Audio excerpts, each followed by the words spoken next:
ظاهرة فلكية جميلة جدا هذه الليلة سوف تظهر في السماء. القمر العملاق، أو نسميه قمر الحصاد أو الحصادين، الهارفست مون. هذا أول قمر عملاق هذه السنة، واحد من ثلاث أقمار في أكتوبر، نوفمبر وديسمبر. القمر اليوم راح يظهر، حجمه أكبر 14% وسطوعه أكثر ب 30%، وطبعا هو أقرب نقطة إلى الأرض وبكون في حالة البدر.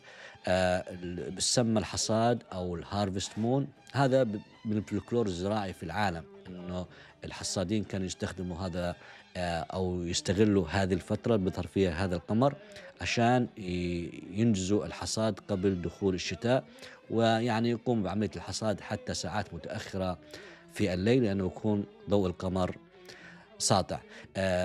أفضل فترة أنك تشوف فيها هذا القمر هو فترة غروب الشمس اللي هي شروق القمر، بجانب عند البحار أو الجبال أو المناطق المفتوحة في الحدائق، وبيستمر طبعا طول الليل. وكمان عند الفجر ممكن يكون أيضا منظره مهيب لأنه بيكون قريب من الأفق. استمتعوا بهذا المنظر الجميل للقمر، سواء محبي الفلك والظواهر الفلكية أو حتى الناس أيضا الرومانسيين.